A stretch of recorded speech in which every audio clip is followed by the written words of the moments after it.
welcome back to another broadcast of the Rockwell Farms Garden Show. Good morning, everybody. Yep. Yeah. This is Josiah, and I'm Mark. And today we are going to talk about insecticides. Ain't that sexy? But when we have a lot of people coming here saying, well, what do I spray? I mean, most people, the reason why we want to do this program is for two reasons. A lot of people go to the chain stores and they have that deer in the headlight look, and they want to find that product that will be effective but won't kill their wife and kids. Right. All right? Yeah. And also, we got some comments. One of them, put my glasses on so I can see. Yeah. I'm old. We have a woman named Zuli. Hey, that's a cool name. Hey, Zuli. Zuli. Please do a video on what insecticides to buy and how to use them. All right, that's a good one because that's what we're doing. Yep, that's what actually instigated this video. Good. Another subscriber, Papa John. Videos are great. Bantam makes y'all look good. We agree. Another one, a guy from Facebook, Mark Zuckerberg. Videos are awesome, just too long. We're big shots if he's messaging us. Yeah, I guess, that's pretty good. You know, that's apparently a popular guy. But yeah, I agree. Last week, well, I don't know if it was too long or not, but it was 44 minutes. So we're going to try to keep it between 20 to 30 minutes. Okay. How's that? That's great. All right. We'll do that. Then we better hurry. All right. Yeah. So last night, Josiah says to me, well, Mark, you know, you need to be more prepared. It's not the normal radio show that you used to do. Right. Where you can, I did the radio show for 19 years, and that's gone. And so what I did last night is that I brainstormed on some of the insecticides, what to use, and so forth. And these are these are my notes. He really did a good job on trying to cover it all. So we're going to try to answer just about everything. Right. Any insect question or cover of all insects, whether it's in your garden, your landscape, your vegetable garden, around the home. Yep. Yep. All right. So I have put them all in the outline. Okay. Okay, to where we can. That one must have been out of the outline. So, all right. So what we have, the title of it is "Kill Your Insects and Not Your Family." That's a pretty good title. Yeah. Don't kill your wife or your kids. Straight to the point. Trying to get that mosquito, man. Now, first of all, let me tell you what not to buy. Okay. There's products out there that are kind of like once and done.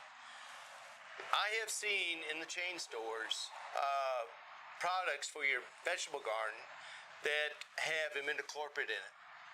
All right. Now, the packaging looks awesome. Hey, you know, apply it once and done.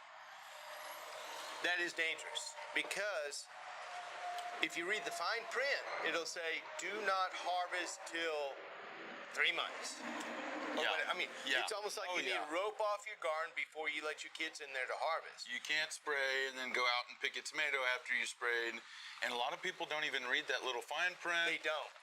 Cancer. Yeah. I mean, just. When my dad was growing up, cancer was not a big thing. It wasn't a big thing until my generation. Yeah. So, and the reason for it is I think that people did not read that fine print because they had some very, very bad stuff out there. They had DDT. Yeah. They had Durspan. They had diazinon. And now they have imidacloprid out there. Yeah. And stay away from them. Stay away. So, I have always focused on those things that are very effective and will not kill your wife and kids. Family safe. Okay, for sure. Right. So let's just get on to it. Last night when I was brainstorming, I pretty much went through some of the main, what are some of the main insects that you have in your garden? Okay, let's talk about edible stuff. Oh yeah. Thrips. Aphids. Yep. Grasshoppers. Beetles. Japanese beetles and flea beetles. Yeah. Okay. So those are, tomato hornworm. Oh yeah. All right. Cabbage lopper. Yep. Grown cabbage. So those are some of your main things. So what I did was, on each one of those, you will have like 5 or 6 different insecticides that will kill that one bug. All right. And our job is to be economical for our customer, to where they don't have to buy a whole closet full of insecticides. Right. Yeah. Okay. Yeah. Right. Uh-huh. All right. Agreed. So what Josiah and I did was we boiled it down to 3. Pretty cool, huh? That's pretty good. Insecticidal soap, Yep. your triple action, Sure. and your spinosad soap. I would completely agree. Okay. Yep. So the reason why I like the triple action is that it is pyrethrin and neem oil. Neem oil is great because it will keep you from having the it kills the eggs, so it's a very good preventive on insects, and also smothers those soft-bodied insects. Also, for fungus spores as Yes, well. yes. Covers the plant, so when there's fungus spores and they spread on over, it's not going to infect that plant Right. as it would, because it's going to be covered by that neem oil. Correct. Yeah. And there's nothing that pyrethrin will not kill. Pyrethrin is totally organic, and it was derived by chrysanthemum Chrysanthemums, plant, yeah. and so it is the original pyrethroid, which is a very organic, safe insecticide that kills everything. I mean, it comes from mums. Yep. So the bad thing about it, though, is it's expensive. Yeah. So triple action, combine that with your neem oil. Okay. And your insecticidal soap is nothing but fatty acids. Yep. So but with neem oil or the all-in-one, the triple action, you can only use it 10 times throughout the season, so that you don't have the Ooh, thank you, Vanna. Hey, there you are. Well, we have those others as well. Wonderful. This is your triple action. Triple action, it's very, very effective. We use this in our garden as a maintenance program. Yeah, correct. Okay? But you can only use it 10 times throughout the season. And then other than that, Thank you. so the reason why we use the insecticidal soap is just as effective, and it keeps you from having that insect resistance. Remember the time that we had problems with different aphids? You have your woolly aphid, your black aphid, your regular aphid, and some would have a resistance to what we would be spraying. Right. So if you alternate your insecticides, you will have 100% kill throughout the season. They will not mutate and become more resistant to that. This is the potassium of fatty acid salts. I used this actually last year on hibiscus for the Japanese beetle. You know, they'll eat through the flower and Right. it finally blooms. It's really lacy. This worked phenomenally for the Japanese beetles. Yep. Yeah. So, really, the reason, big truck. The reason why, and what we do is that we use 2 of these, 1 of those. So 1 week, 1 week, 1 week, 1 week, 1 week, 1 week. And We call that alternate. 2 to 1. Yes. And the nice thing about it is that you only use 1 ounce of this Per gallon. Per gallon. The insecticidal soap, you'll use 2.5 ounces per gallon. So even though this might cost a little bit more, it is cheaper in the long run. You're using way less. Exactly. Where other brands or companies, you might be using 7 to 8 ounces just for 1 gallon. Well, that's half of your bottle. Right. So, So talking about economy, for those people that have large gardens that are not so concerned about staying strictly organic, the OMRI, there is the permethrin, correct. which is the Garden, farm, insect control. Yep. Yep. And Anna, if you have, Thank you. She just shows up. The garden farm at home is permethrin. And how much of this do you? You love this. Yeah. So we have chickens, we have dogs. We actually use this as a flea dip for our dogs. I spray my yard with it. Don't use it on cats. No, lose the hair. not the cat. Yeah. Please save the cat. Yeah. I think we talked about that being a party trick. Yep. Catless hair That's or right. hairless cat. So this is only 1 to 2 teaspoons per gallon. This goes a really long way. Yes. Because I'm using so little of this per gallon, I use it on everything. I use it border around my house, my cats, my dogs, my chickens. I don't have cats. And so this works really good. Yeah, safe for chickens. Yeah. Oh, Yep. yeah. And then you alternate that with the spinosad. We have spinosad. Ben is coming. This is your spinosad.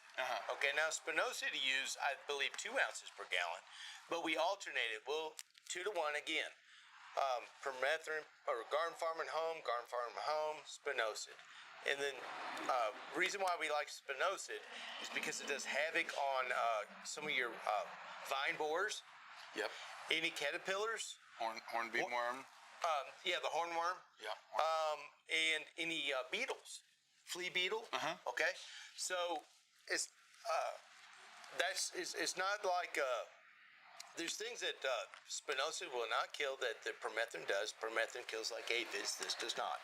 So if you alternate the two, you will be very successful in your large garden Agreed. and not poison your wife and kids. Correct. Right? Yeah. Oh, Okay, yeah. good.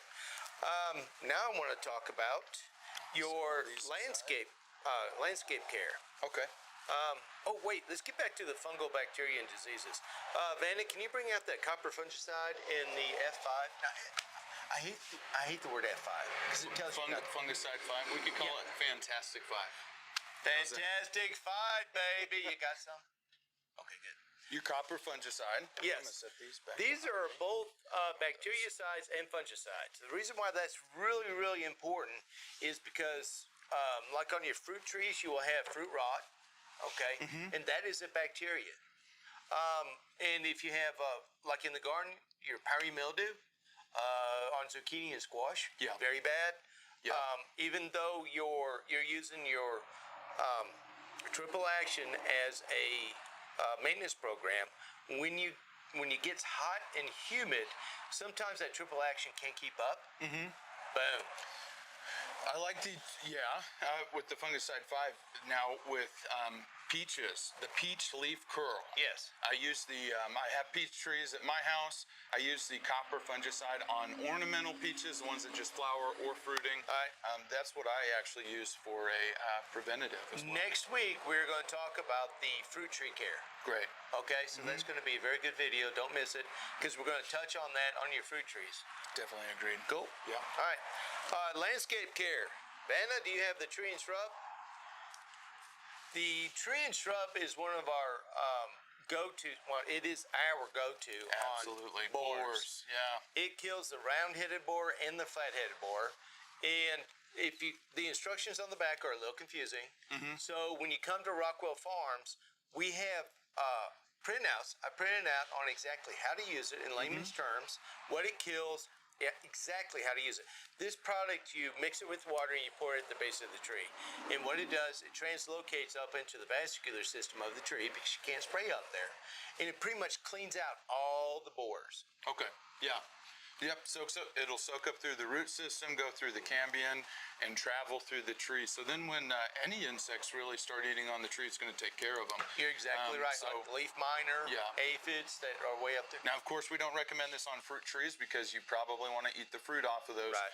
But on any of your ornamentals or shade trees, evergreens, this is a great product to use. Now, to identify if you have a borers in your tree, a lot of times you'll see the tree maybe going through early fall, some stress. It looks like maybe heat stress. But if you look closely on the trunk, you will see from the damage, you'll see little holes from when they finally come out and leave the tree to start the rest of their life cycle. Right. And a lot of times you'll see oozing out of the tree. There's a very good cracks indicator. in the bark. That's an indicator that you may have borers, which is one of the number one killers, I would say, of oak trees. Oak trees. I've seen it in pines, ornamentals. Yeah. Yes, because that pine tip moth will get in there and lay its eggs on the cambium, and then it hatches into larvae, and that's what the borer is larvae, and it goes through and it eats out the vascular system. Oh yeah. Yeah. So. All right, let's talk about spider mites. All right. Spider mites is another problem that people have in their landscape. When I think about spider mites, I'm thinking about euonymus, azaleas, Houseplants. There's certain plants that it really likes. So the fertilome bifenthrin, Vanna. Has she had her coffee? We didn't give her coffee. Do you need coffee? Yes. Here's the bifenthrin. Awesome. Okay, the liquid. Yes. All right. This is your broad spectrum. Thank you, Vanna. Awesome. This is your broad spectrum insect control. The main ingredient is bifenthrin. The reason why we suggest this for the landscape, your non-edibles, is because it's extremely effective. Yes. And it is very economical. It goes a very long way on your non-edible plants. And again, no edible plants. Not your garden, not your fruit trees. Exactly. Now let's talk about spinosad for bagworms. Okay. All right. So this is a spinosad that you will use for your bagworms. Spray it in, timing is everything on the bagworm. Spray it in the evening, because what happens is that you have the bag on your plant and the worm will come out at night to feed to make more of that bag. Correct. And so the evening time is when you want to spray your spinosad. It is extremely effective on your bagworms. Okay? Yeah. Good. Oh yeah. Tent caterpillars, bagworms, Exactly. any worm. Yeah, really great. Okay, now let's talk about bifenthrin in the ready-to-use little squirt bottle. Okay. That is your kill-a-bug. Okay. The name kills me. It just Thank you, Vanny. You're says awesome. it for you. Yes. Now, this is the #1 killer for spiders. Okay. Okay.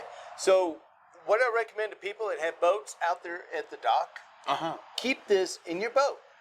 When you're done, every time that you're done boating, Spray your boat. spray your boat, cover it up. No brown recluse or anything of that nature that will bite you when you use it next time. This is a good one. I hate spiders. If my wife is watching, you already know. She'll tell you stories. Yep. It's embarrassing. Bifenthrin is the #1 for spider killers, okay?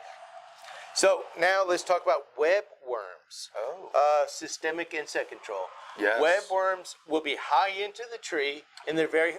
A lot harder to reach when you're spraying unless you're using like a power washer. Exactly. You know, Okay. you can take that soap end of the power washer for that spinosad. If you have a power washer, you can take the soap end, put it in the spinosad to reach up to the top of those taller trees. But if you don't have that option, this is a great one. Yes. The systemic. And also, this is also good for Japanese beetles. Yeah. So if you have the webworm or the Japanese beetle, and Japanese beetle, the thing about them is that they will come in like June and they will totally devastate your tree in like a day. Absolutely. The reason why we like the systemic insect control is because asphate, the main ingredient, has a very long residual, and they will eat your neighbor's tree and not yours. Oh yeah. Oh yeah. Hey, thank you for joining us this episode. If you'll leave a comment, if you have any gardening questions, or subscribe and like, that'll help us out. Those comments, when you comment on our shows, just right underneath in the description, when you comment, we'll answer those questions here on this show, or we'll just make a show about it. Like So, Julie, we did the whole show because of her. Oh yeah, so you might, you would be helping other gardeners with coming up with questions. You'll be helping a whole bunch of other people with getting those answered. Yep. And like us. We like to be liked. We like, we like you, like us. Thank you for joining us. Bye-bye. We'll see you.